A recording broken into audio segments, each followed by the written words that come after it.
It's January the 14th, 1944, on the Eastern Front. On the front line, 18-year-old Aliya Moldagulova covers her comrades, watching over the battlefield with a rifle, shoulder to shoulder with a fellow sniper.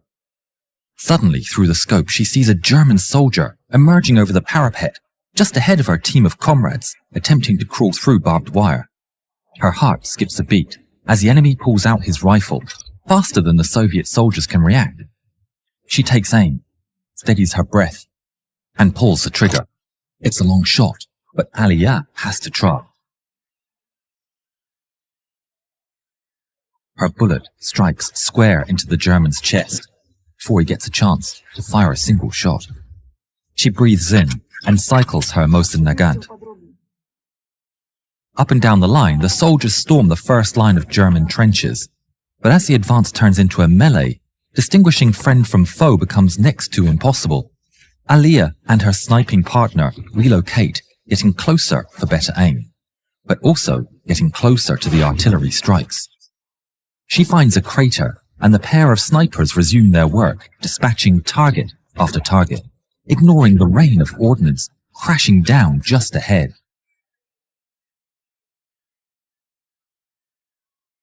A mortar slams the earth, shrapnel flying everywhere and striking her on the left hand.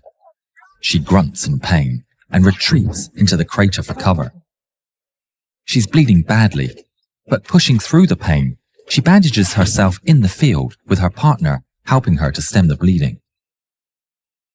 Ignoring the pain, Aliya crawls back up into position and sets up her rifle, resting it on her wrist, and her grim duty continues. She fires over and over, picking off German helmets over the parapet as her comrades advance up the lines. The pair relocate again, moving swiftly across the war-torn fields. But back in the trenches, a German soldier gets on an abandoned machine gun, and he catches a glimpse of the small figures in no man's land. A muzzle flash shines from the German trench, and bullets zip all around the pair of snipers. They sprint for their lives and dive into the safety of a nearby crater. She checks herself as lead strikes the earth around her. She's unharmed, but her rifle isn't. The machine gun has punched straight through her scope. They try to fight back, Aliya firing despite her shattered scope. But it's obvious she's not hitting anything. Another barrage of bullets hits the dirt around them and force them to hunker down. The snipers watch and see several muzzle flashes behind the parapet, but this time it's because the Soviet soldiers reach the machine gunner. The firing stops and the pair get moving. Along the way, she finds a discarded submachine gun next to a fallen Soviet soldier. Aliya takes it, and with determination, she tells her partner she's going directly to the front line. She sprints across the battlefield, entering the captured trench.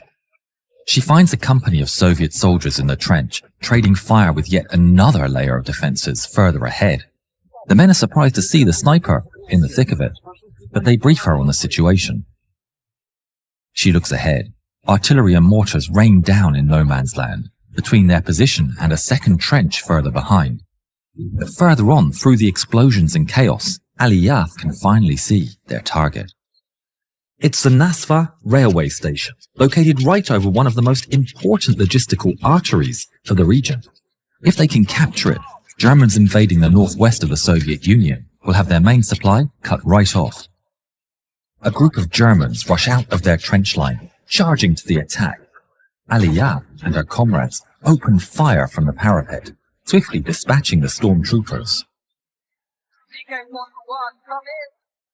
Two more German counterattacks brave no man's land, and both are violently repelled. The German soldiers are cut down. The Soviet commander screams encouragement, and they charge over the parapet as one. They're instantly greeted by a flurry of gunfire as they hit the deck and crawl towards through fire. Aliya pushing forward, shoulder to shoulder with the men. They crawl until the enemy trench is just a couple of dozen meters of open ground away. Aliyah can see it. It's so close. But suddenly, a machine gun barrage tears through the gathered soldiers. They rush for cover, squeezing in the craters as dirt and bullets slam into the earth. Last month, only 1 in 4 people who watched our channel was a subscriber. If we could make that 1 in 3, we'd be well over 1 million subscribers. If you enjoyed this video, we'd really be very grateful for your subscription. Thank you.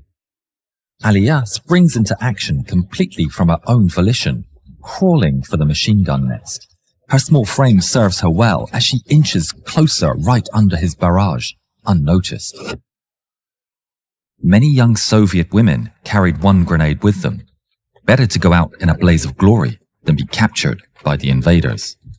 But Aliyah reaches down and realizes she doesn't have a grenade. Looking back at her comrade in the crater, she signals. He throws a grenade towards her. She grabs it, gets as close as she dare, and pulls the pin and lobs it towards the enemy soldier.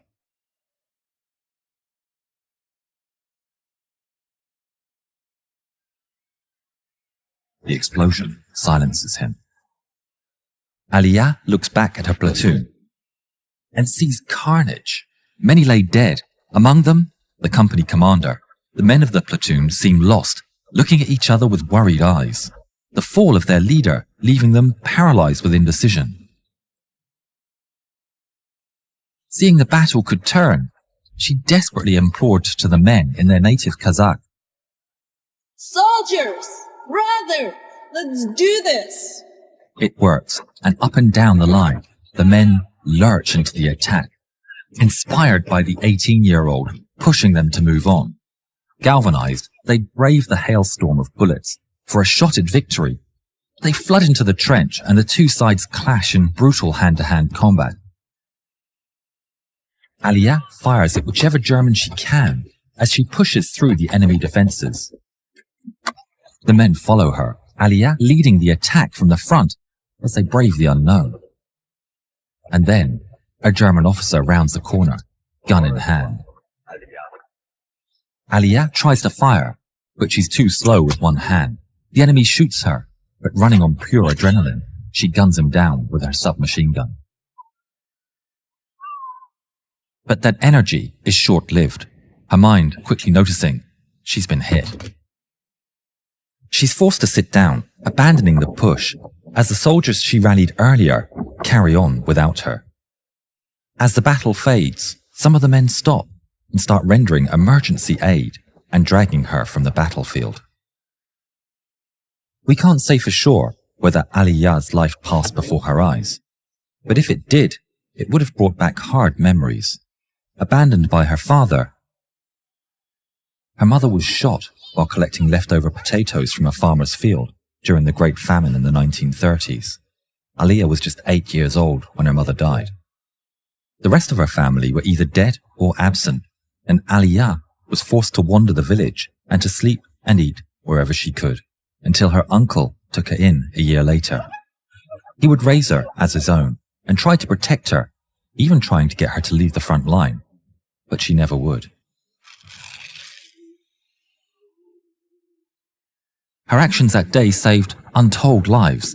The Soviets would successfully repel the Germans from the rail station just a few days later. She would be evacuated to a care station where she would be stabilized and begin recovery. But tragically, it wasn't to be. A German artillery barrage would strike the station, claiming her life. She was credited with 37 kills as a sniper on sniper duty, but her total tally was at least 78, including over 20 enemies from her final fight, with some sources stating that it was more like 90. Aliyah Moldagulova would be posthumously awarded the title of the Hero of the Soviet Union for her incredible skill as a sniper and courage in the heat of battle. Today, statues in her honor stand across the former Soviet Union and in her home nation of Kazakhstan.